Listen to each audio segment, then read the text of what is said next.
Hello, as part of the BK program in Yonsei Graduate School of English Language and Literature, this video will summarize the story and implications of The Shoemaker's Holiday. The Shoemaker's Holiday is a city comedy, which is a genre of realistic satirical comedy including characters from various status portraying a London everyday life. It was written by Thomas Dekker, an Elizabethan writer, and first performed in 1599.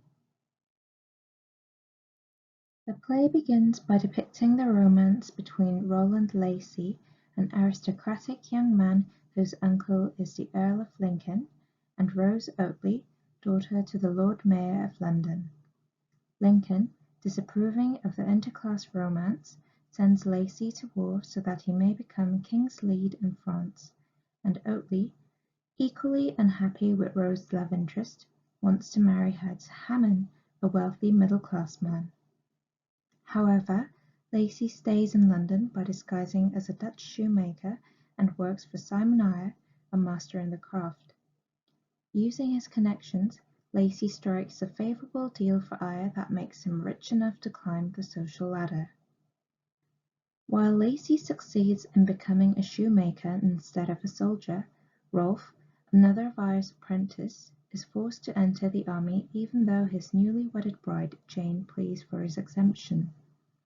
Rolfe leaves her a pair of shoes made specifically for her before he is taken away.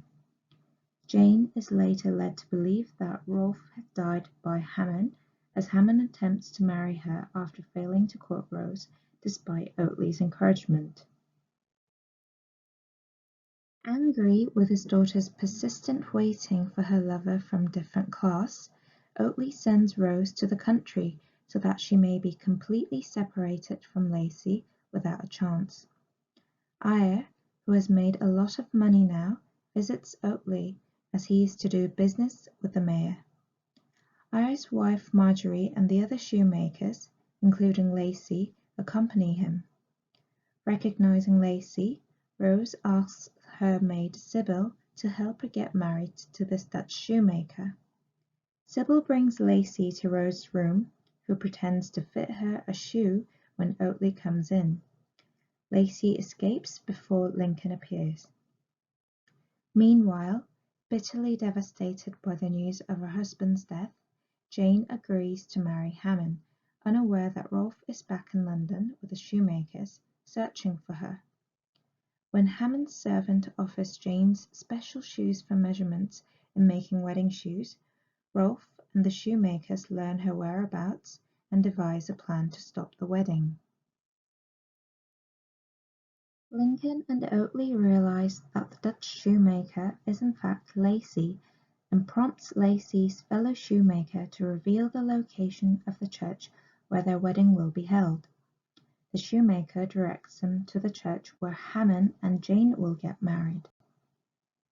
At the church, Jane sees Rolfe and chooses him over Hammond.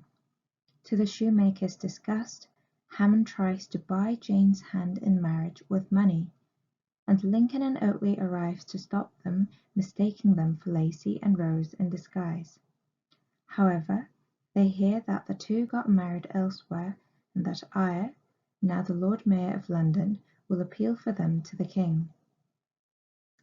Eyre serves a banquet to the London shoemakers, and when the king arrives, Lacy and Rose are pardoned of their crime and acknowledged man and wife, despite their guardians' protests for the prohibition for an interclass marriage. Then the king accepts Eyre's invitation for the feast. The implications of the shoemaker's holiday can be analysed according to the three subplots this play consists of. First, the aristocratic plot of Lacy and Rose's interclass marriage. Second, the middle-class plot of Simon Eyre's social rise. And the third, working-class plot of Jane and Rolfe along with the other shoemakers. The issue of social class is apparent in all of the plots. Lacy and Rose's marriage is frowned upon, and the plot revolves around negotiating the two different classes. As an established middle-class man who has accumulated wealth, Oatley thinks Lacey wants to marry Rose because of money.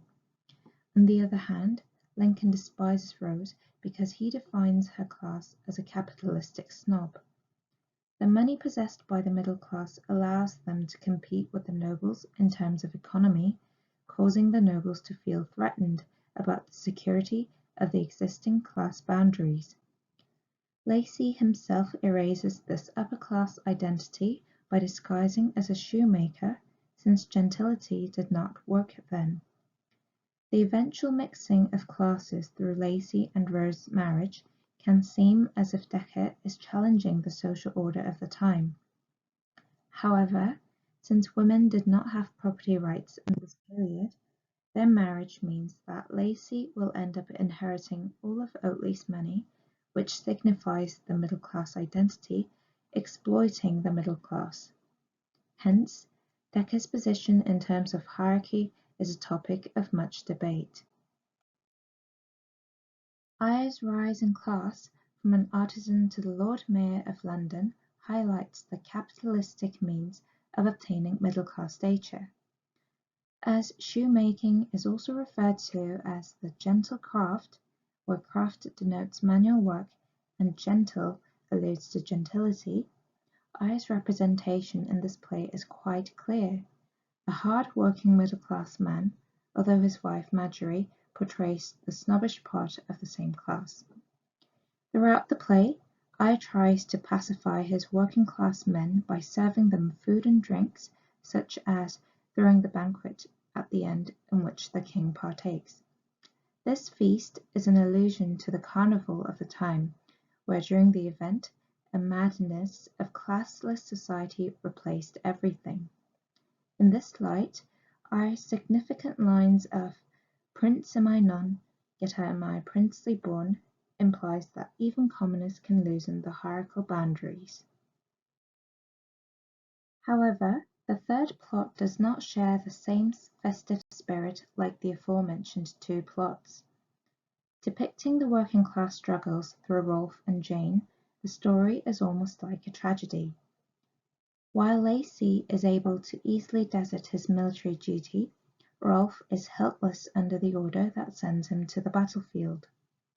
The contrast in capability to evade responsibility between the upper and the lower classes is stark. Also, Jane, as a mere saleswoman, is abandoned by the artisans without her husband to tie her to the band. She is reduced to selling commodity, which can be associated with selling herself, i.e. prostitution, making her vulnerable to Hammond's touches. The plot shows her resisting Hammond's capitalism, a negative representation of the middle-class ideals, and ultimately saved by the working-class riot.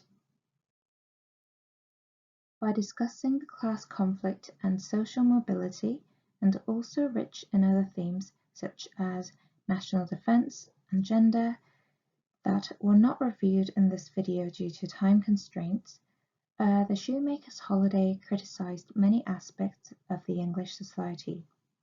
Dekker's glorification of the middle class, thus, may elicit various conclusions depending on the reader's interpretation. This is the works cited list used in creating this video. Thank you for listening to the presentation.